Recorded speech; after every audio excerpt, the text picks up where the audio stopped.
But before we start, are you all members of PAP? No. But are you aware that it's a law that if you are licensed, you should be members of the accredited professional org? So it should be automatic that after getting your license, you should apply for membership.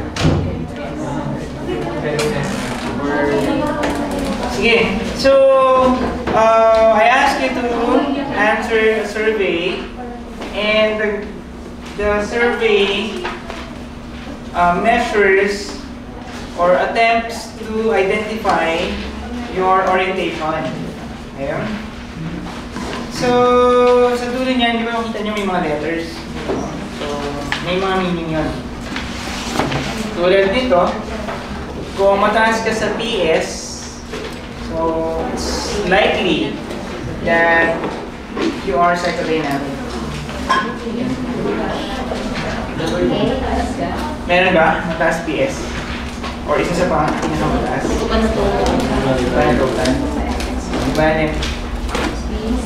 Though this person, and I know you know him very well, this is Freud, no? But alam niyo naman, hindi lang siya yung dyan. Okay? Again, if you're going to analyze all the psychodynamic theories from other yung what is common among those theories? What is the core idea? Ano yung sinasabi nilang lahat? That personality is governed by? Okay, internal forces or intrapsychic forces. Probably the most famous of all the intrapsychic forces is the unconscious. Pero hindi lang yan. Nandiyan yung archetypes, yung creative self, our basic anxiety. And most theories in psychodynamic would say that your past is a blueprint of your future or your present behavior, such as the psychosexual, psychotic stages, your interaction with your parents. So, therefore, it values different developmental stages. And what is healthy personality or psychodynamic? Yes. Awareness of the unconscious, or it's awareness of your different archetypes. It's awareness of your anxieties, repressed materials. So in short, awareness. Knowledge of yourself. Insight. Ang advantage is that no psychologist na hindi kilala si Freud. Medyo nakakatakot yan kung psychologist ka, kaya lang si Freud. Sino yun? Medyo. Sigurado akong babagsak sa board exam. Kung si mismong Freud yung alam. It gives you this feeling that you know psychology if you're psychodynamic. It's this pioneering work. Right? Then, another advantage is that it is very important in other fields. It has a lot of contributions to other fields. If you go to literature, diba, archetypes, movies will always depict psychologists as a person who asks his client to lie in the couch. Diba? Yun yung popular image of a psychologist. Disadvantage, well, the number one critic is that it's hard to measure concepts such as unconscious, archetypes, basic anxiety, ano pa ba? Even the creative self. And for an untrained psychodynamic practitioner, or someone who claims he's psychodynamic but is not actually well trained, the tendency is to put meaning in everything without appropriate or sufficient data. Okay? So how is it? For example, kunyari, some of you are absent na after lunch. Diba? Sabihin ko na, it's a form of resistance. What if umalis lang? As in, may emergency or something. In short, we have this tendency to overinterpret if you are not a trained psychodynamic practitioner. That is why projective tests, diba, are actually tests that requires a master's level before you can use. Okay? It's not for undergraduate because it needs extensive training to do projective testing. Okay? And projective testing is based on psychodynamic orientation. See, we don't like to misinterpret. And the danger of this is that there are a lot of parang pop psychology based on psychodynamic, which is not, we don't know if it's really psychology or not. Diba? If we go to bookstores, tapos merong kunyari may mga test, draw whatever. There was a time, napabalita to yung merong center na imbis na draw a person, draw a snake. That was a popular issue before eh. So, I mean nga, it's prone to abuse.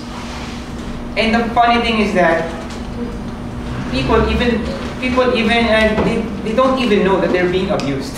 Kasi parang fascinated sila, wow, nga. For example, yung draw a person. Yung draw a person. Uy, heavy shading, sexually preoccupied. Ganun nga. Yung tao naman, oo nga, no, naniwala naman. And we all know that draw person is never used alone. It's never used a single assessment tool. It should be together with other assessment tools. Yes. Yung namunang kabada, sa PNP po, yung isa sa mga psychological test nila, draw a person. Yun na, malanya po siya. Tapos diagnostic yun for them. Yung parang baka kabasa ka na at hindi. Pasa o hindi, tanggap o hindi sa trabaho. Nakatakot na. So yun na. The thing is, ang problema naman dyan kasi hindi naman dahil gusto nilang i-shortcut, pero lack of awareness na, okay, akala naman okay na to. Baka ganun sila eh. Maybe they thought it's already enough, but it's not. Okay? So that's a problem of psychodynamic. Sometimes we conclude very fast with little information. With little information, nakakatakot to kapag ang gumagamit ay hindi trained. And another criticism of psychodynamic is that it is expert in telling you what went wrong, but it will never tell you what can be done. Yeah? Kung ikaw conceptualize yan, kaya ka nagkaganyan kasi ito yung childhood mo. After that, what can I do? Wala. But a lot of people will argue that, well, having an insight or knowing why a particular behavior developed is already therapeutic, which is also true. Diba? Sabi nga nila, awareness is the start of wisdom. Okay. So, you know this, it's a Skinner. Yung actual pala. Skinner na. Or, ano to? EC. May lintin nyo ba? EC?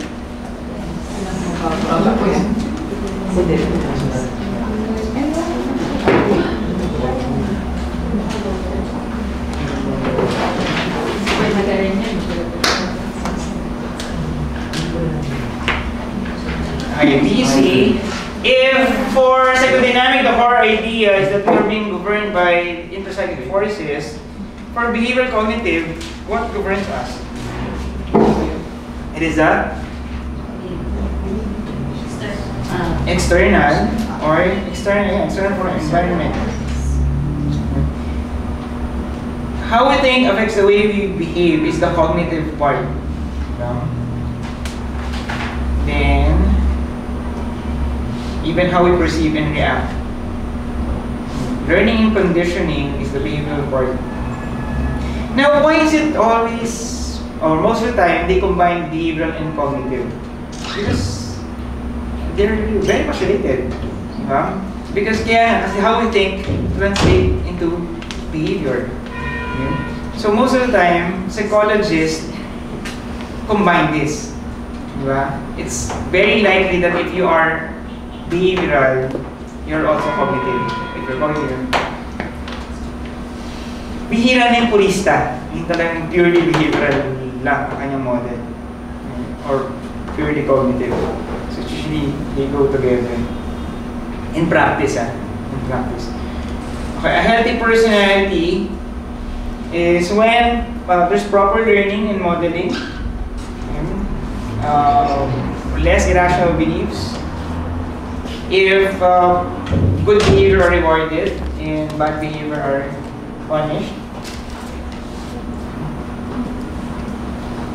Ano to? Skinner, ito si Skinner. Diba? Hindi yan si KFC. Pero, this is better.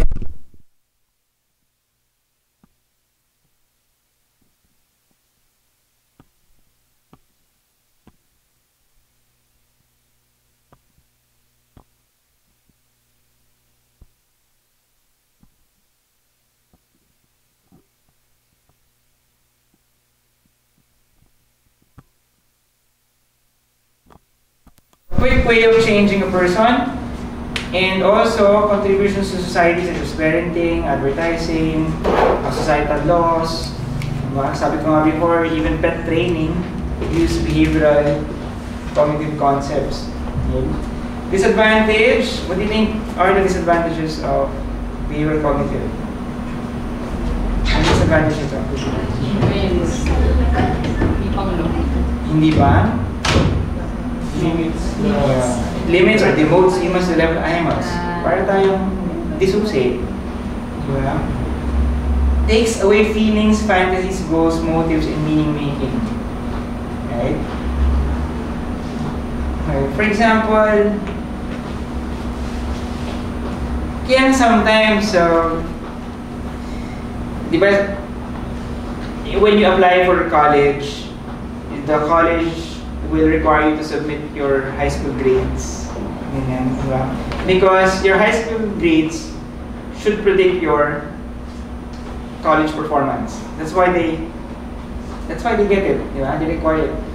Pero di ba minsan during high school, ano ka pa, easy. Pero sometimes you make a promise to yourself, in college, I'll be more serious. And a lot of students are like that. Diba? So that means the high school behavior is not predictive of college behavior. In some people. Okay? Because sa college, nagkakaroon na sila ng goals. Diba? Nagkakaroon na sila ng, I want to be like this.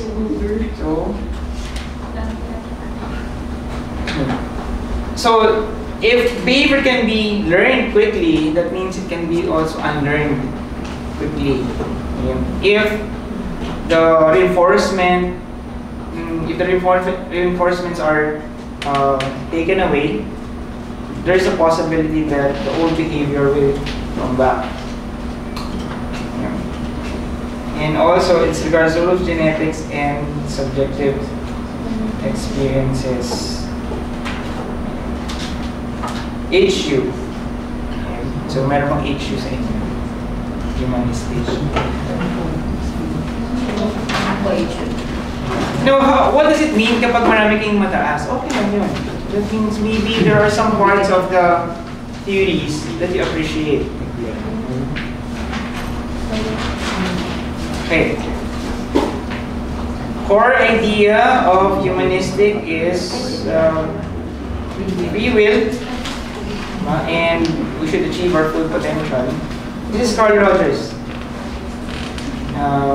It is our future aspirations, future goals that will mold our present behavior.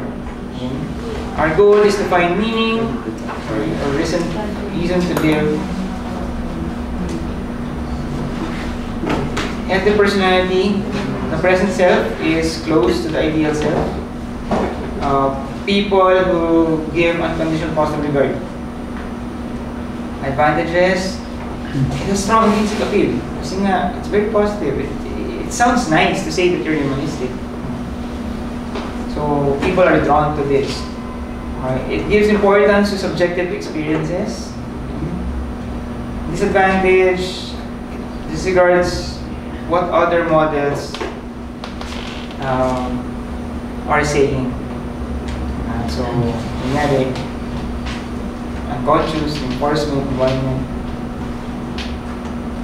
Again, if, just like in psychodynamic, if you are not a trained humanistic psychologist, sometimes you might push your clients or you might push other people too hard to the point that it's no longer realistic and just too idealistic. If you notice, most humanistic theories, if not all, they do not offer any stages. They don't say na this develops. This is how a personality develops. But come to think of it, it might be against their theory. Kasi nga, sabi nila, okay, the past is important, but you don't have to really explain it. You don't have to focus on it. So kaya siguro, parang it will be ironic if they will develop stages. But you cannot deny the fact that understanding how personality develops is also important. Okay, transpersonal. Anyone who is mataas? Oo, kasi that's TR. And this is known as the fourth force. It's sabi nga na we have a former professor na ang tawag niya dito ay, kasi ano yun, di ba? Psychodynamic is loob, behavioral is labas, tapos humanistic is known as depth psychology, lalim, lalim ng pagkatao. Okay? Ang tawag niya dito sa transpersonal is liwanag, it's enlightenment, it's going beyond human. So, yeah, it talks about spirituality, enlightenment. Healthy personality is embracing what is human and recognizing the capabilities of being human. Advantages, it's close to the culture of Filipinos, especially us, because we're spiritual, we believe in higher being. We believe that we should respect nature, and it promotes spirituality. It promotes transcendence. Transcendence meaning to go beyond human life. It emphasizes what we can do despite our being human. In humanistic kasi, diba, we say, when we have mistakes, we say it's understandable because it's part of being human. Diba? Sapagkat tao lamang. But in transpersonal, it's not enough. Yes, we make mistakes, but we transcend. Okay? To learn from our mistakes is transcending. It's going beyond human. Disadvantage, concepts are vague and hard to measure, like how do we measure enlightenment? How do you measure transcendence? Yeah, this regards the whole past. This too, si Pope at si Dalai Lama. So it's related to, in some books, transpersonal psychology is known as Eastern psychology. Okay, kasi, concepts are very Eastern, spirituality. But if you notice, works of Carl Jung are actually related to Eastern psychology. Kasi Carl Jung is a very well-traveled man. Even the symbols, na siya, yin yang, ganyan, the sun that represents God, very Eastern. Okay, biopsychosocial.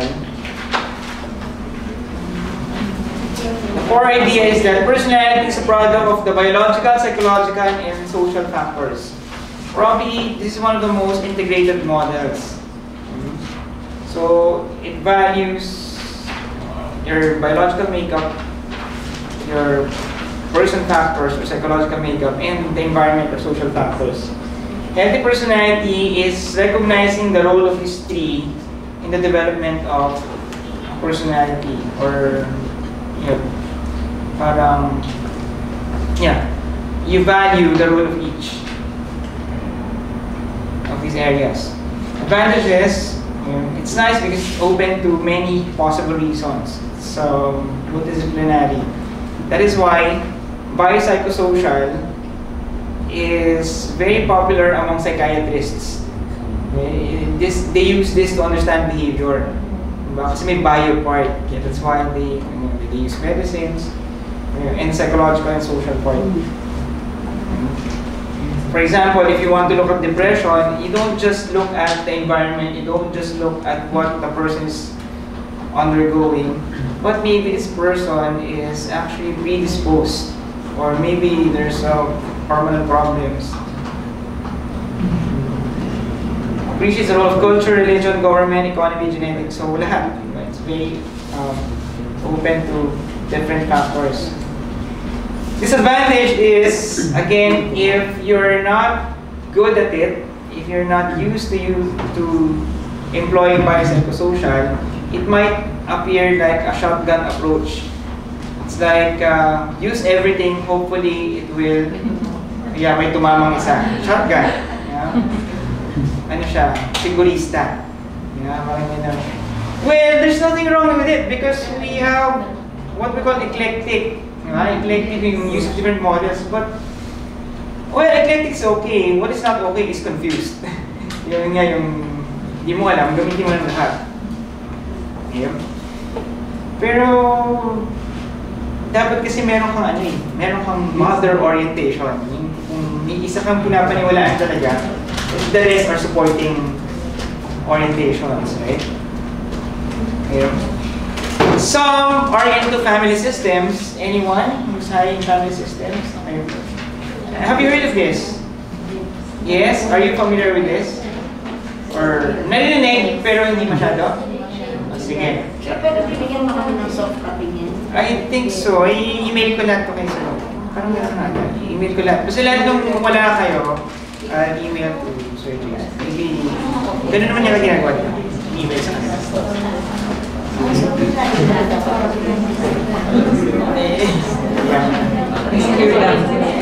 Pero kasi kung katataas ng well-being yung pag-kopya, bakit ko naman kayo pipigil na? Okay, so family systems. By the way, the concepts I'm telling you right now, this is just a summarized version. So, kapag may time, basa-basa. May time, explore niyo pa. Ano ba ibig sabihin talaga nito? Okay. What I'm doing right now is just introducing into different, because some of this we never talked about. Diba? Kunyari family systems. Pero kasi, it's not really a personality theory, but it explains behavior, it explains personality. Diba? It's not found in your personality books.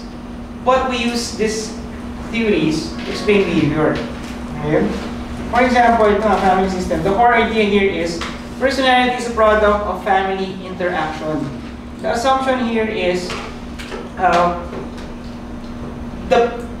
in terms of therapy, the patient is just an identified patient. The patient is a symptom of a larger disease, and the disease is the family. So in short, you treat the family, and if you treat the family, the symptom will also be treated, which is the individual. Okay? So for example, kung merong isang delinquent sa pamilya, pwedeng ang may kasalanan yung buong family, in interaction ng family. You will see families wherein there's one person, which is the identified patient, who is, for example, a school dropout, addict, ganyan. But when you look at the different family members, the individual family members, they're perfectly fine. Diba? Kunyari, lawyer tatay, mother, doctor, the brother is a scholar, the sister is an artist. Successful lahat. But the patient is a black sheep, o parang kakaiba, di ba? So you might wonder, paano nagkaganon? Okay naman lahat. So it's not really the individuals, but the dynamics in the family or the interaction in the family. Okay? For example, if the family is very dysfunctional or highly competitive, diba? Like, usually, diba, ang dinner table, the dinner time, it should be a fun time for family. It's the time you interact, you share your experiences. What if during dinner time, it's a family time to report your accomplishments for the day? Anak, kamusta ang araw mo? Nag-top ka pa sa quiz? Ganyan, ha? Ako dati, 54 points ang ginawa ko kanina sa namin basketball. Kung ikaw, anak, dati naubos ko yung baon ko. Wala, nakaya mo. Diba? So, it's not the individuals, but the interaction, the dynamics in the family. Okay? Healthy personality, family that is not too enmeshed nor diffused. There's good interaction, there's good communication. A diffused, an enmeshed family, what is enmeshed? Too close. That you don't, walang individual differences, walang individuation, walang privacy. In such families, you need to consult the entire family every time you make a decision. Saan po ako papasok? Family meetings. Yan, nag-huddle, right? Pag may nanliligo sa'yo, kailangan pumasa sa lahat ng members. Very tight, nakakasakal. Okay. On the other hand, a diffused family is too loose. They parang indifferent. It's like, you're like a boarder in your own house. Parang nakatira lang kayo pero walang closeness. Tipong, you don't even know ano yung course ng kapatid mo. By the way, ikakasal na pala ako. Talaga kuya. By the way lang siya. Nauna pa rin. By the way. Ikakasal na ako bukas. Talaga. Buntis ako sa text. Buntis ako. Sagot, K. K, ingats. And then joke lang siya, that's exaggerated. But there are families are like that, di ba? I mean, not yung K. Yung not so close. Yeah. So somewhere in between is the ideal. Advantage of this is that it gives insight to the family. A successful family therapy is very, very fulfilling. Because most families, during the start of family therapy, will say na, why do we need this? He's the only one with the problem. How come we are all in therapy? Diba? Especially the males in the family. Sila ang number one na tututol dyan. Bakit ako kasama dyan? Ito lang naman may problema. But to let them understand that it's actually the interaction in the family that causes him to be like that. It's a very, very fulfilling accomplishment if you can do that in a family. Yeah, it fits well because we're family-oriented. Gives importance to interaction and communication in the family. Communication issues such as in family systems, meron tayong tinatawag na triangulation. Okay. Triangulation yun yung, if I'm in conflict with you, unahan tayo maghanap ng kakampi sa pamilya. Okay. So pag nauna na ako magsabi sa kanya, sorry ka, try 2-on-1 na tayo. It's not healthy in the family. Okay? So, you should not allow yourself also be the triangle, or ikaw yung third person. I'm sure some of you experience this. Yung nananahimik kang kumakain sa bahay, nanay tatay mo nag-away, diba? Then your mom or dad will go to you and say, anak, di ba psychologist ka? Sabihan mo nga yung tatay mo. Sabihan mo nga yung tatay mo, bakit siya ganyan? Minsan mo sabihin, ma, pikon ka kasi. Actually, iniisip ko siya, hindi kasalanan. Triangulation yan eh. Yung naghahanap ng kakampi, di ba? Sometimes, you would think na, ay, pwede bang sa pamilya nito maging anak lang ako at hindi psychologist? Ganun. Kasi lagi kayo lang victim ng triangulation. Minsan gusto mo na umalis eh. Para hindi ka ma-recruit. Diba? Disregards the role of significant others outside the family. Okay, so you put too much internal attribution to the family. Yeah, it's because of our interaction. That's why it's like that. But sometimes it's really the factors outside the family that causes the behavior. It can be the school, it can be relationships with other people, but not in the family. The thing is, in family systems, the assumption is it's the family interaction that causes the faulty behavior. But in family systems, it can adopt other orientation. Like for example, I know that he's the identified patient, and I know he's like that. He's acting out because it's a sign of rebellion against the dad, and it's actually a defense mechanism. Okay? So, in that sense, I'm using the family system's perspective through the psychodynamic orientation. Yeah, gets better. So, pwede. It is possible that I use family systems, but I'm targeting the irrational beliefs of every family member. Then I'm using cognitive. But still, I'm using the assumption that this person is like this because of the irrational beliefs of each of them. Okay? So pwede nga lang, nanghihiram ng orientation. Okay. So we discussed this a while ago. So the core idea here is every person may virtues, strengths, values, positive traits, and this promote mental health. Okay. Again, positive psychology, signature strengths in yung first 5, top 5. Again, positive psych is not saying that we should not value the negative things in life. But what it is saying is the positive traits that we have, the strengths that we have, can buffer us from mental problems. So meaning, if we use our strengths, it will decrease the likelihood that we will experience depression, anxiety.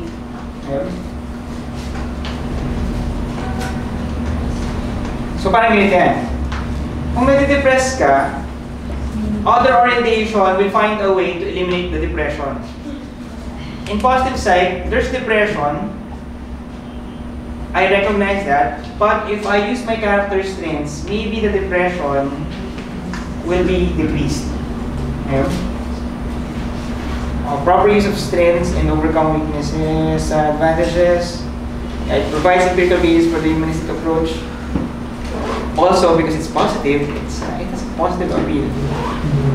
Disadvantage, well, compared to other orientations, it's quite young. It's relatively a new model, and less emphasis on the disease model. It's a disadvantage, but then again, yun yung nature niya. Yun yung nature ng orientation. It does not emphasize the disease model. For some people, they will argue that it's hard to dismiss the negative side of reality. Okay. Interpersonal. Ano nakalagay sa'yo? Ayun, interpersonal sa IA. This is highest taxable, diba? Again, ito rin, pwedeng ano to eh, nanghihiram din to eh. Sabihin, ang importante sa kanya, sinasabi niya, personality shaped by our relationship with our significant others. Our relationship with others. It talks about attachment theories. So some of the theories that can be borrowed by this would be psychodynamic. Yeah? Even cognitive behavioral president. Ang sinasabi lang niya, you should maintain good relationship with significant others, healthy attachment, effective in dealing with depression and anxiety.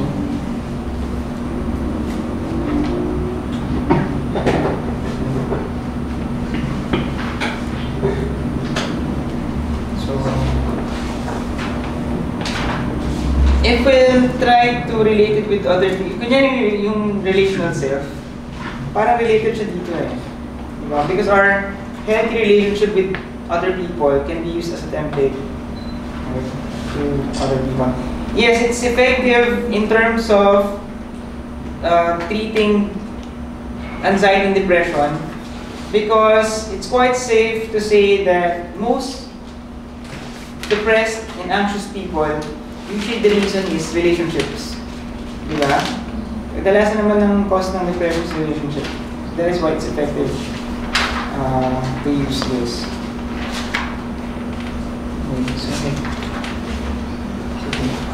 I want to share one case. I will never forget this. When I was doing my internship,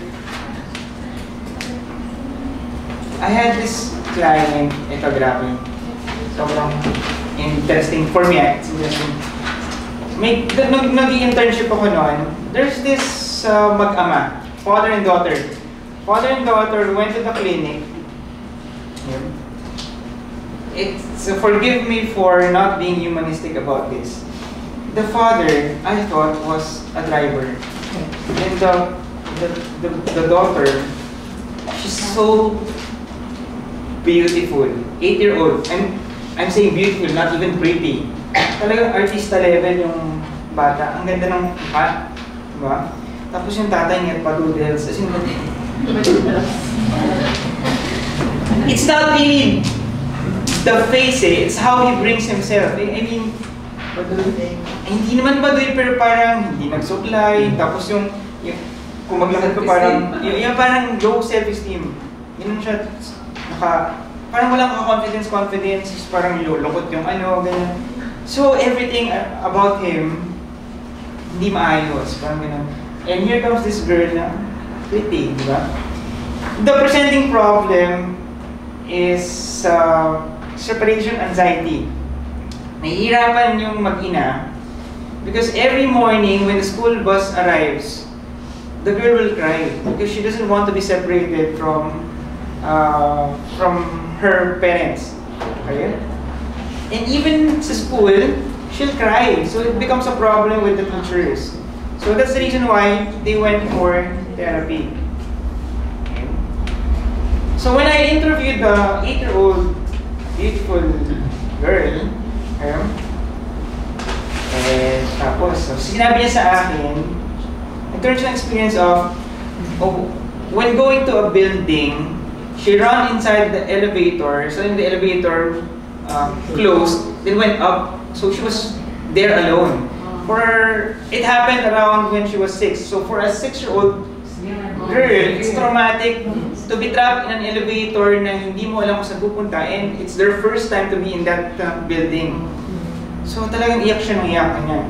Now, kasi ako yabang ko, sisiyo, ano yun, huling-huli ko na kung bakit nagkaroon ng separation anxiety. Confident ako ganyan. So when I presented that to the supervisor, I go, alam ko na po, ito yung reason na. He did not buy the idea.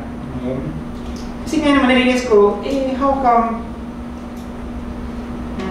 hindi siya nag-develop ng focus elevators. Okay? So ako nga, no? So ganito yung sinabi niya sa akin. While I am doing the interview in the counseling room, my supervisor was observing the dad. The dad, yung habang naghihintay yung dad,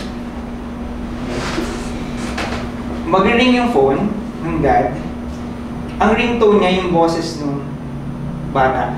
Daddy, may tumatawag sa'yo.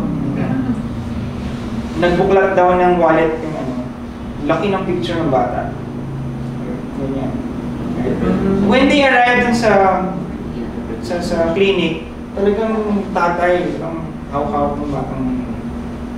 Kasi 8-year-old, parang hindi mo naman siya hawakan na eh. Kaya mo na. Hawak-hawak. So, now why am I telling you this? What can be the relationship with the problem? Kaya problema. Separation anxiety. Hindi, yung ano pa rin naman, yung bata may separation anxiety, talagang umiyak pag nahihiwalay eh. Pero bakit siya nag-develop ng separation anxiety?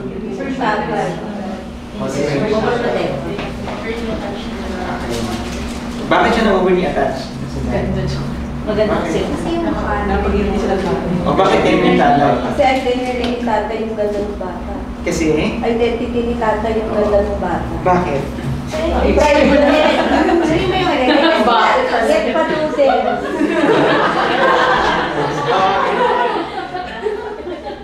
I was amazed with how brilliant my supervisor was kasi he explained to me and it makes a lot of sense. It made a lot of sense until now. Ayun. Ang theory niya, dahil niyat paludes, yung tatay, malamang, sa atin, di ba? Malakas tayong asar eh. So, pag meron akong hawak na batang babaeng maganda at i-claim ko na anak ko yun, ang malamang reaction, sa'yo yan, malamang nasingitan ka. Malamang, so, siguro, kung mababa na self-esteem mo, hiiritan ka pa ng gano'n, you'll hear a lot of comments like that, then it will really crush your ego. Okay? So, the father, in his effort to tell the world that this is my kid, He's mine. she's mine pala, she's mine, wallet ko, mukha niya, ringtone ko, siya. Parang ibubulgar ko na akin to. Hindi ako nasinitan. Parang ganon. So, because of that, nag-develop ng dependence yung kid, yung bata sa kanya. Nagkaroon ng interpersonal problem, yung siyang attached. So, laging naiiyak. Ang galing, no? Parang ako, so, talagang, minsan may kinalaman ng physical appearance, di ba? Adler nga naman. May padoodles ka naman. Kasi it's not really the, yung pagka-net padoodles. But, minsan kasi, how you carry yourself. Kasi kung minsan, may mga tao naman na hindi blessed with physical appearance, pero yung confidence, but they attract people because of their confidence and brilliance, di ba? And you know, true enough, after several months, the father went to the clinic, but I'm no longer there kasi intern lang ako dun eh, so ibang set na. But I was told that the father went there for therapy also because of depression. Tapos nakakatawa kasi si Raul yung supervisor ko, pustahan tayo. Sobrang ganda ng nanay niya para magkaroon ng ganyan yung anak. Para ma-cancel out yung... But yeah, when the mother went in one of the sessions, actually maganda siya. Pero hindi naman so... Siguro...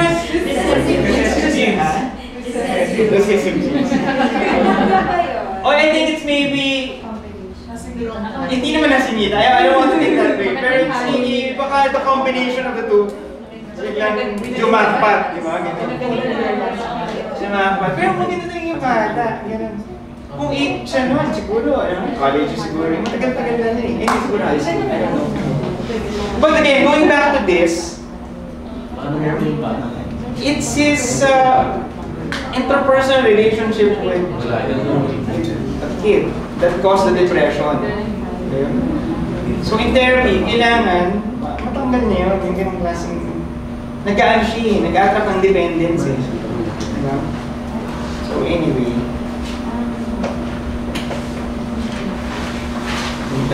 Now what is the importance of having an orientation? It is very important for us to have an orientation. Right? Because this will separate us from other people who give advice. Diba? Yung mga nagmamarunong. I'm not looking down on them. Because any help na talaga naman helpful should be welcomed by anyone. Diba? It's just that sometimes people they sound like experts. Pero ang ginagamit lang naman nila ay their own experience. And their own experience not necessarily to others, right? So, as professionals or as psychologists, orientation is important because one, it helps us organize our thoughts about behavior. Kapag mayroon tayong naka-ready na pang-explain, hindi tayong, paano nga ba? Bakit nga ba siya ganyan? Pag nakita mo, and you know how to explain it, makes it possible to create own theory of personality and nature of mental health. If you know the different orientations and you appreciate the strengths of each orientation, you have this freedom to get, okay, I appreciate this, maybe I can adopt this, and now I have my own theory. Or not even theory, but an orientation. No? Provides a common language for psychologists, so it's easier to communicate if you're both cognitive. Especially, lalo na kung ano ka, pareho kayong Freud yan. Yung daming concepts ni Freud, di ba? Provides a common language. And guides explanations during assessment. How? If you have an orientation, you know what questions are important to ask. If you're psychodynamic, probably you'll ask about childhood. If you're humanistic, you ask about aspirations, goals. If you're behaviorist, you look at frequency, duration of symptoms, of behaviors, right? You will know what assessment technique to use. If you're psychodynamic, then you can use projectives. If you're humanistic, then probably you will lengthen your interview. You have more in-depth information to get. Okay. If you're a behaviorist, probably you will use a lot of observation checklists. But most important of all, orientation guides us in understanding the case, in conceptualizing a case. Because a good conceptualization is key to a good therapy. Diba? You cannot treat someone if you don't know the reason why he's like that. So, having an orientation is very, very important. And now, yun nga, after content, it gives you clues on how to make a treatment plan. Okay. Tanong.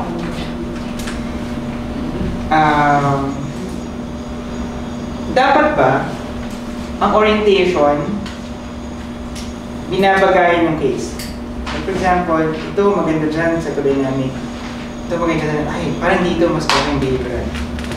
What do you think? Okay. So, ibig sabihin, balimbing kayo. Hindi, kasi dapat, pag may orientation ka, faithful ka doon, believe ka doon eh. That means, you want it, you believe in its strength. That means, you believe that it can explain almost all, of course not all, diba? Lahat naman may weaknesses eh. But, you want it because it can explain most behaviors. Okay? So, kung palipat-lipat ka, magulo ka, hindi ka faithful, diba? Saka mahirap kasi, kung palipat-lipat ka, you lose your identity as a psychologist. Kailangan medyo alam na ito yung ginagamit mo eh. Right? If it is hard for you to explain the behavior using your orientation, that means you need more data. Maybe you still lack information. Maybe you can use more tools, more strategies to assess. Maybe you need to interview more people to understand him, diba? Or her. So,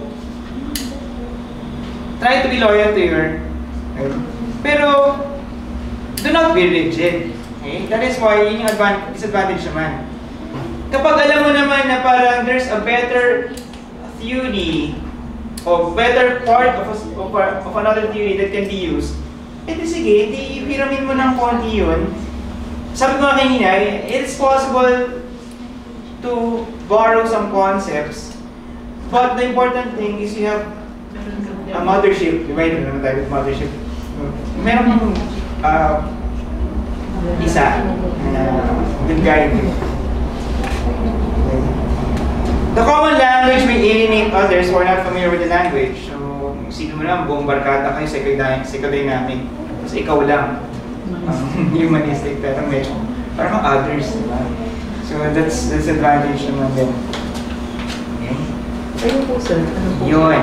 Surveillance. It's a combination of positive psych and cognitive behavioral. But it's not so, kumbaga, hindi naman nakapagtaka to combine the two because they're very much related. They're very much related.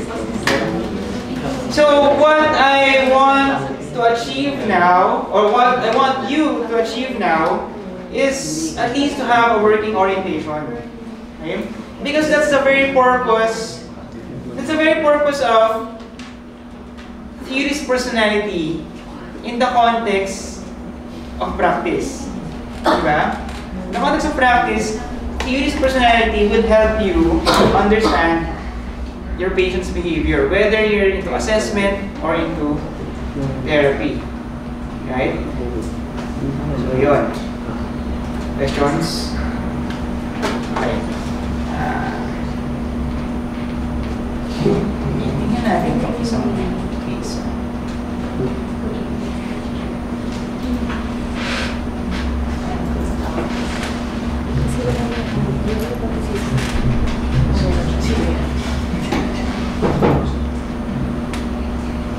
Kunyari ito, estudyante sa Alasan.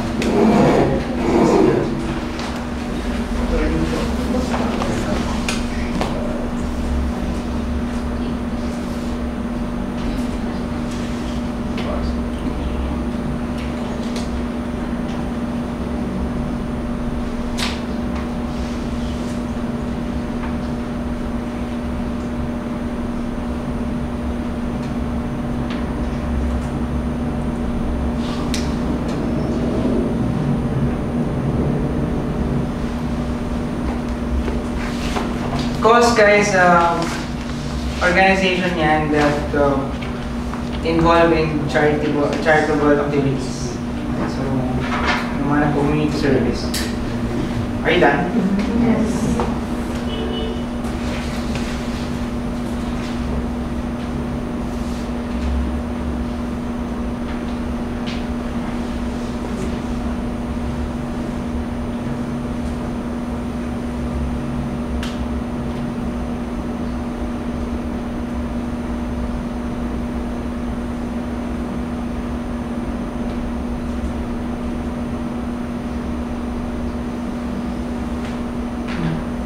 Okay?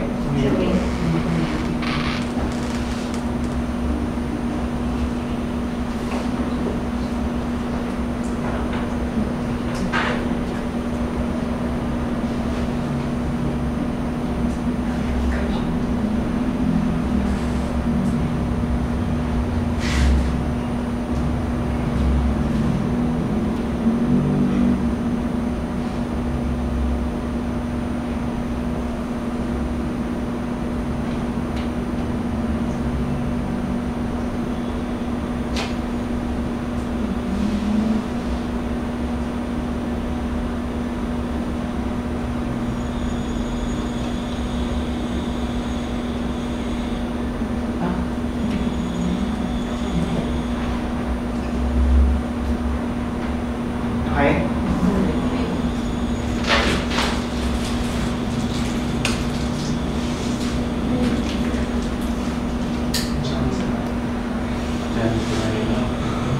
Okay.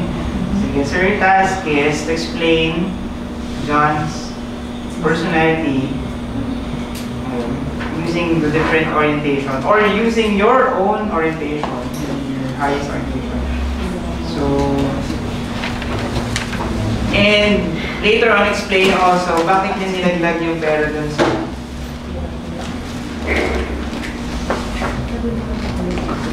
sa donation box. So anyone? Kasi sir, di ba sobrang attention sa mga and then yung nagiging ang post natin. Sobrang attached sa mom niya, so Kasi di ba nagiging laki mo naman tayong mom. So, okay. What orientation are you using? Or what theory? Humanistic. Okay. Kailangan medyo elaborate. Kasi kung sinabi mo, what will surely make it a humanistic explanation? If you add more details to what she said, how can you make it really humanistic? You can get more supporting data from supporting argument from the data. Yes. has a trait theory. Okay, pwedeng trait theory kasi... Ano siya, sir? Sige si John altruistic. Okay. Tapos yung nagsusupport, yung Posca. Okay, the fact that he's a member of Posca, yung club, okay, and probably those who are members of that club high in kindness or generosity. Ayun. So that's using trait theory. Ayun. Okay, o paano naman, balik tayo sa human, but that's correct. Paano yung humanistic? Ayan, free will, and probably related to doon sa sinabi niya is, he's generally good. He's a good heart. Sinungaling na lang. Di ba kasi? Yeah, but still, it's organismic trusting, di ba? For others, it might be a lie, but it's a necessary lie. I'm doing the right thing. Yeah, it's being true to myself. Do I lie? Gets? Kuha, di ba? How about other theories? How can you explain, John?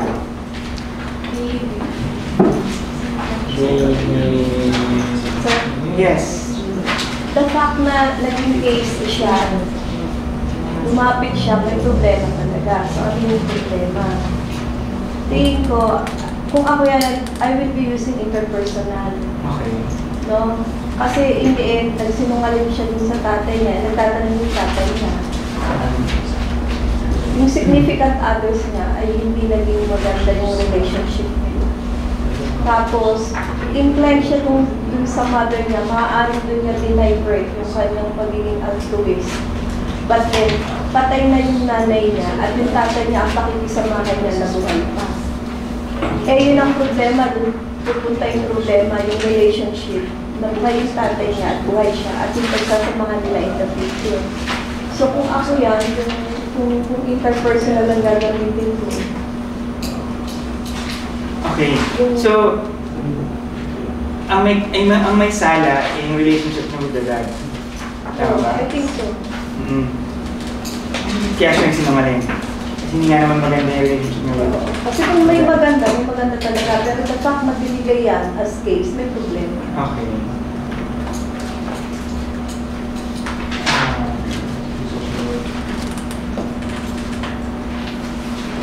Actually,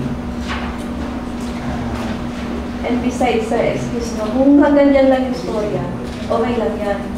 Pero ang ano yun is nung dalating pa, yung mga tendencies na mangyayari between the tatay and si Jan, eh kung talagang magtuloy-tuloy yung rebellion na ang hinuhugod ng galing niya sa tatay niya, pwedeng doon lang, hihinto na niya yung pag-aaral niya na mas magiging disappointing para sa tatay niya. grabe yung rebellion. But it happens. Some do that. Medyo subtle na rebellion naman. Yung tendency kasi ang is. But a question, is he aware that he's rebelling? Now, that is the time we need more data. Yes, Yeah? that's it. Now, yun yung sinasabi ko ngayon.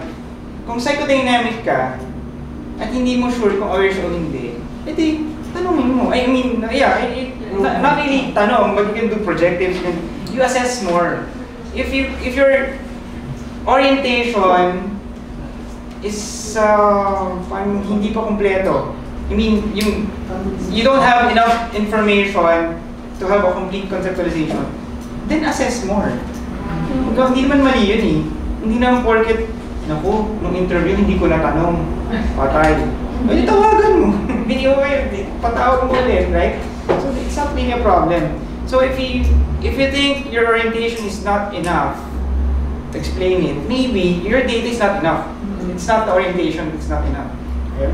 So yun, now going back, kung hindi siya aware, maybe you can, if you're using psychodynamic, actually ma'am, kunyari yung sinabi mo, kunyari yung hindi siya aware na kaya niya binigay yun, kunyari pag tinanong ko sa kanya, binigay mo ba yun dahil leukemia yung case, tapos leukemia namatay yung mom mo, na-close ka, baka sabihin niya, hindi naman, talagang binigay ko lang. So later sa kanya malinis, baka nga no, it's my unconscious.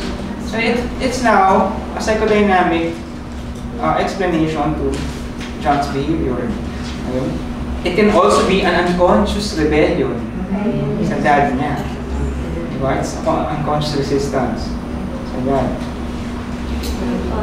Anyone who wants to explain it using cognitive theory? Anyone?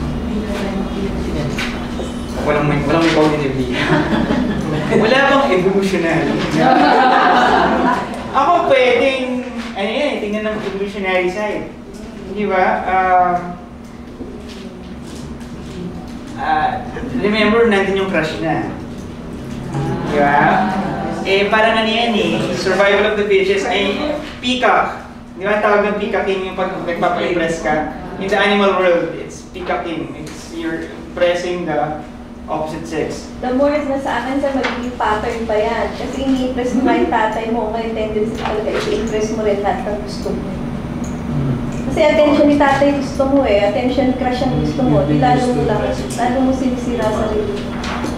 Pattern yan sir.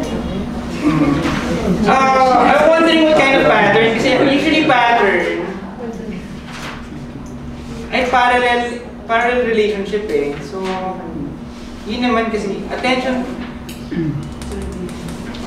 Okay, siguro kung argument mo is he wants attention, any kind of attention from any people, then pwede. Attention from father, attention from the crush. Okay. Pero if it's transference, parang hindi. Kasi iba eh, may sa tatay, may attention din sa crush. But sige, I can see the point there. So what else? How about anyone who would like to use a different orientation? Meron tayong trait, meron tayong psychodynamic, we have behavioral, cognitive, what we miss pa? Humanistic, parang meron. Family systems, pwede. Yeah, I think we can have a good case of family systems here. Yung kuya mo lang hiya, di ba? Ay, may kuya ba dyan? Sorry. Ibang case pa na inisip. Alam mo, minsan nangyayari, it happens when you have a lot of cases na the same. Yeah, for example, I have two clients with ADHD, and the profile is almost the same age, same school, ganyan. Tapos when I saw the clients, sabi ko, "Uy, kumusta na yung kuya mo?" "Wala po ang kuya." Sabi ko nga, tinetesting lang kita. Yeah. Minsan na mix up pag very similar yung case. Oh, but then, yeah. So, are you confident now with how to use your orientation? Okay. Now, I'm guessing that in the board exam, there will be cases. Tapos, you will be asked to identify concepts. Okay. Like, concepts about humanistic or trait, ganyan. So, it's nice if you can, if you master how to use a theory to understand each case. Okay. So, yun. Questions ba? Ano pa? Sige. Ito, i-present ko sa inyo yung may kapatid. Family system na. John's brother.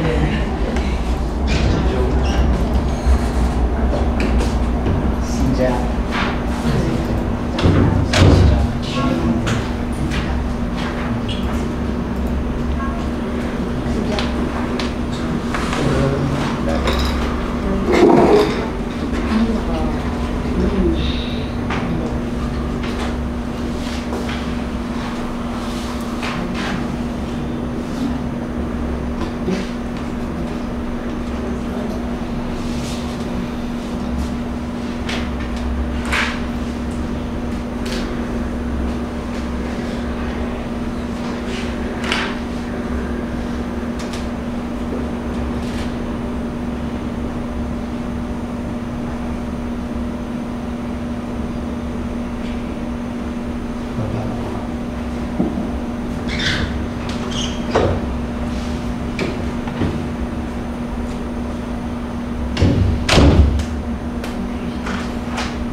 Siya yung may kapatid.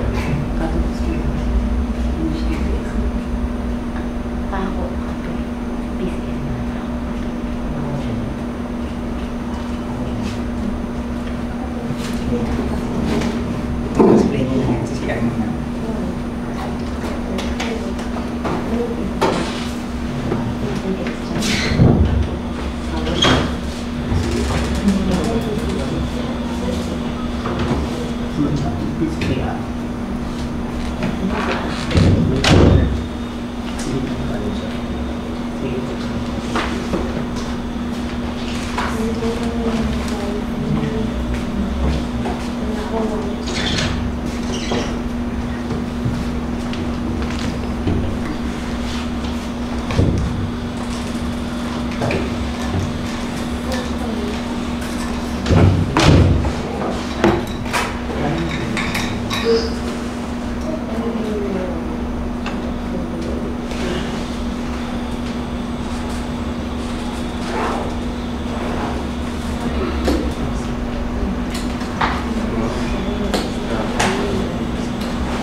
Nakakagaw na ang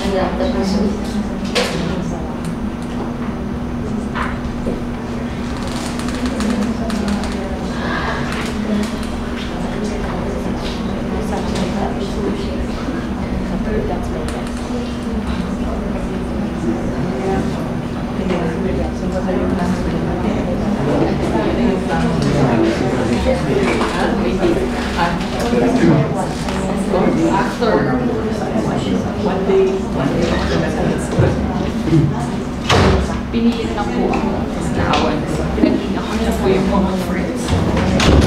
Ako lang po. With my son. Okay, so anyone would like to explain behavior of Jack using a particular model?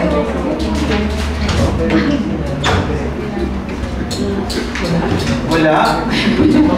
Para naman tayo nagsaya ng 3 araw? Ano ba? Pikang-piganan?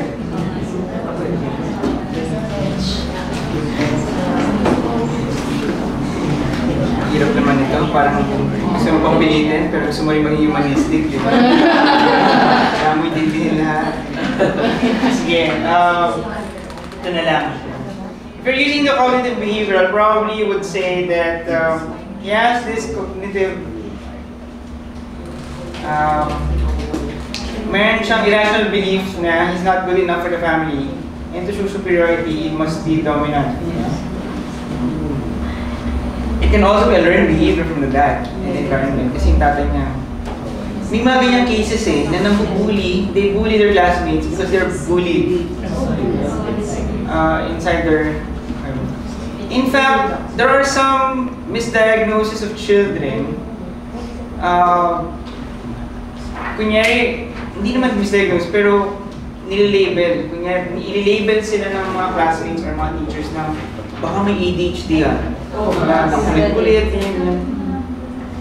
But, remember that to diagnose someone with ADHD, it should be consistent in 3 areas, 3 settings, diba? It should be school, community, and home.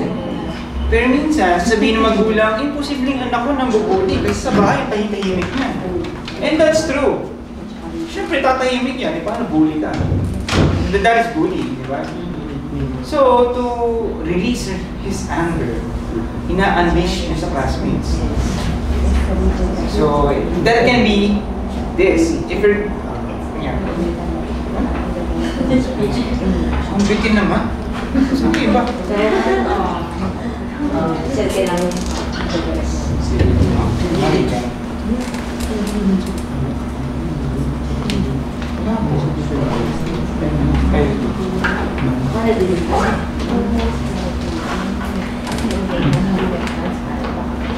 Pero madali naman yun eh. Using other orientation. How can you explain that behavior?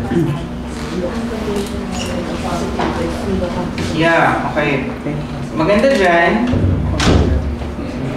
If you combine conceptualization using positive psychology and humanistic, remember the Jack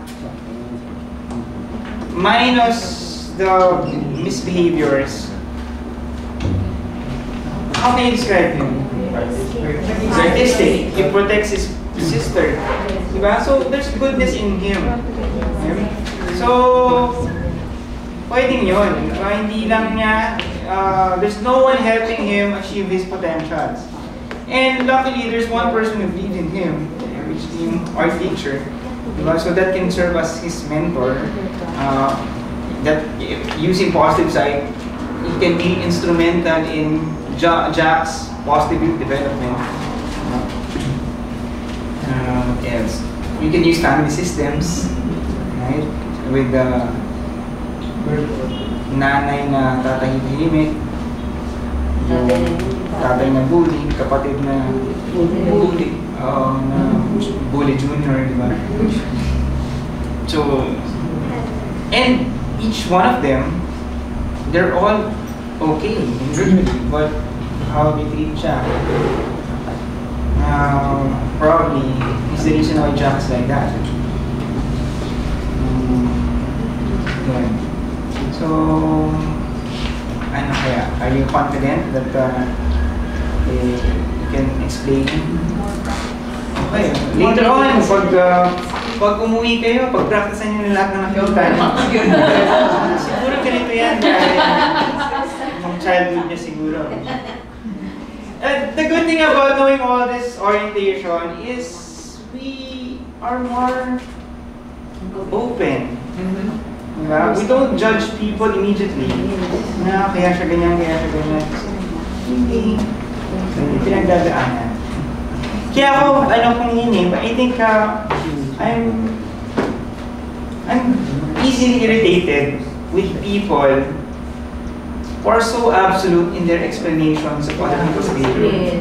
That's why during the election time, pag nagbasa ako, iritang-irita ako noon, pag nagbasa akong Facebook, ako maka-analyze ng behavior ng mga to.